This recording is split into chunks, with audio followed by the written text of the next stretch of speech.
Felipe, mudou alguma coisa para você com esse desdobramento das ações de Banco do Brasil? Ô Van, a única coisa que muda, na verdade, é que hoje a gente...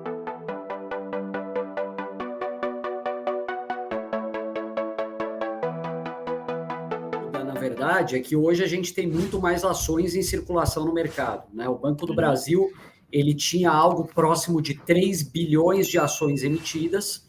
No momento que ele faz esse split ou desdobramento, e como nesse caso foi um desdobramento de 1 para 2, cada uma ação viraram 2, ele está dobrando a sua base acionária. Então, a gente está passando por uma base acionária de quase 6 bilhões de ações, eu acho que é perto de 5.800. E no momento que isso acontece, primeiro, você não tem nenhuma modificação em termos de valor de mercado, porque o valor de mercado, você multiplica o preço, a cotação, pela quantidade de ações emitidas. Nesse caso, você tem a cotação pela metade vezes o dobro da base acionária, ou seja, o mesmo valor de mercado. Nada muda nesse caso. Essa é uma estratégia que acaba sendo adotada por muitas empresas para aumentar a liquidez do papel. No caso do Banco do Brasil, eu acho que foi muito mais para você ter uma cotação nominal num preço mais baixo. Mas, enfim, eu particularmente, eu tenho sido cada vez mais adepto a... Não que eu não compre empresas com bases acionárias maiores, mas eu prefiro empresas com liquidez limitada. Eu acho que a liquidez excessiva ela pode gerar alguns problemas. Não acho que isso vá penalizar o Banco do Brasil, né? E acho que só um último ponto, antes de passar para o Brunão, é a questão do efeito psicológico. Antigamente, hoje eu já não vejo falando tanto sobre isso, né? Mas quando se falava sobre desdobramento no passado, se falava muito sobre o efeito psicológico da empresa ter a cotação perseguindo o valor anterior ou perseguindo a cotação dos pares. Eu, honestamente, não acredito nisso. Então, e eu acho que existem vários trazer depois de empresas que desdobraram e nunca mais recuperaram o seu valor de mercado. Então, não eu acho que não tem nada a ver. Eu acho que a empresa, para ver uma reação positiva na sua cotação, nada melhor do que o lucro. Se ela cresce lucro ao longo dos anos, a cotação acompanha, ou melhor, a cotação geralmente até antecipa, né, Brunão? O que você acha? Sim. Eu acho exatamente o que vocês dois estão falando, e eu queria trazer só um pouquinho aqui de um conteúdo extra, que muita gente perguntou lá na plataforma do AGF o seguinte: pô, meu yield on cost dobrou, isso está certo, está errado, tem que ser corrigido? E aí eu gosto muito de fazer um pequeno aqui resumo sobre o que é o yield on cost. É o que você recebeu nos últimos 12 meses pelo seu preço médio. Basicamente é isso. Só que o que acabou acontecendo? Como nós tivemos um desdobramento, nosso preço médio caiu pela metade. Naturalmente, o yield on cost ele vai subir e ele não está errado, porque o que você já recebeu em 12 meses já é seu. Então, essa parte da divisão ela está correta. Porém, o seu preço médio caiu pela metade. O que vai acontecer daqui para frente? Com o passar do tempo, o seu yield on cost ele vai voltar para a normalidade, ele vai decrescendo até voltar ao valor real que ele está apresentando.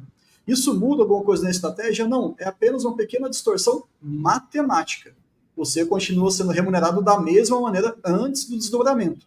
Mas muita gente ficou um pouco assustada. Putz, tem erro aqui na minha corretora, no plataforma... Não, isso aí é apenas um pequeno ajuste que, com o passar do tempo, isso aí vai ficar tudo normalizado.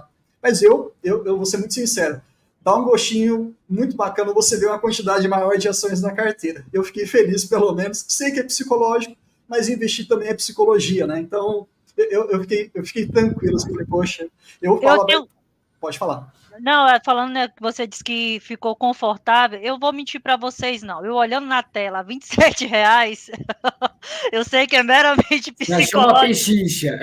Gente, hoje o dia está maravilhoso, na verdade.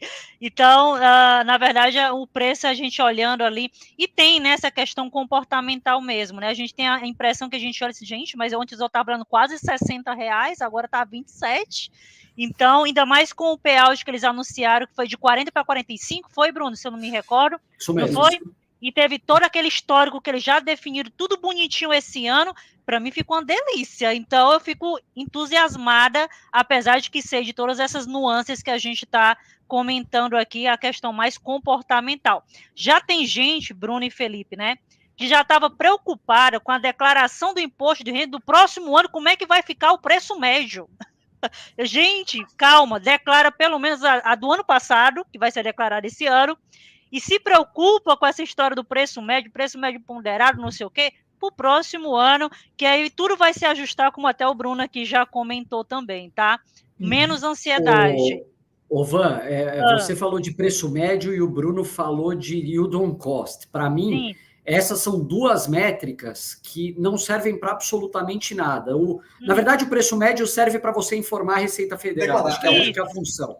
Isso. Mas não são métricas para tomada de decisão. Eu vejo muita gente falando, nossa, o meu yield on cost dessa empresa é fantástico e eu nunca vou vender ela. Não é assim que você deveria pensar. Você deveria olhar para frente e ver se ela é uma empresa que ainda vai te remunerar, se ela está com uma cotação favorável em relação ao que ela vale de verdade, enfim. Mas só pegando o gancho em um ponto que você falou, Bruno, a questão do dividendo, é importante dizer que no momento que você dobra a base acionária, você vai ter um lucro sendo distribuído para uma base 2 vezes maior. Então, o lucro por ação ele vai acabar mudando e o dividendo por ação ele vai acabar mudando. Na verdade, vai acabar caindo pela metade. Só que no momento que você tem um dividendo por ação que é a metade e tem 2 vezes a quantidade de ações que você tinha anteriormente, nada muda. Então, tudo isso para dizer que você sai no 0 a 0 de todo esse movimento, né? Talvez você fique um pouquinho mais feliz por ver a quantidade maior de ações lá. Eu também fico feliz quando eu vejo, Brunão. E eu não sei se vocês até se lembram, mas eu até, em pregões anteriores, eu até brinquei com o hashtag desapega do preço médio. Tirando a questão do imposto de renda que a gente está falando aqui, mas desapega um pouco, porque o pessoal fica, eu só vou comprar quando a ação bater o meu preço médio, abaixo do meu preço médio, e às vezes acaba perdendo um tempo precioso na minha visão. Então fica muito ancorado, que é um viés, inclusive, né, comportamental, fica ancorado ali, fica muito preso na questão do preço médio. Mas podem ficar tranquilos, tá, senhores? É isso aí. Bruno, tem algum ponto que você ia apresentar, que você estava falando? Eu tenho A gente vai falar de bonificação ainda, né, Bruno? Exato.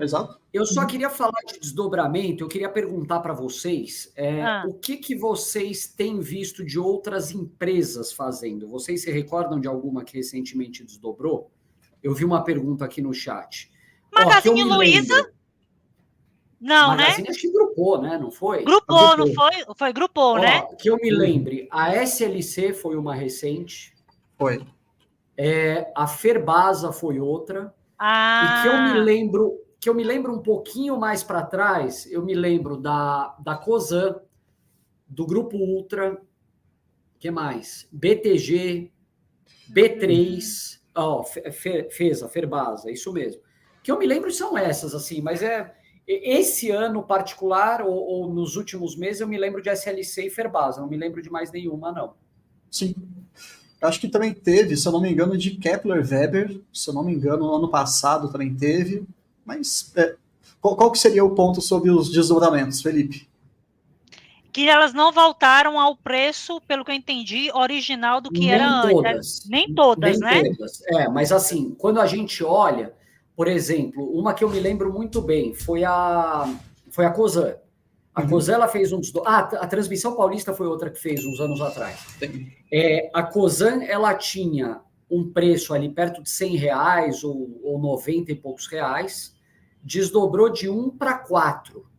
Se você olha o preço dela hoje, que é em torno de R$15, ela equivale a R$60 no preço antigo. Então, eu acho que essa comparação é algo muito importante de você sempre lembrar de fazer, porque a memória de mercado acaba te trazendo essa dificuldade às vezes.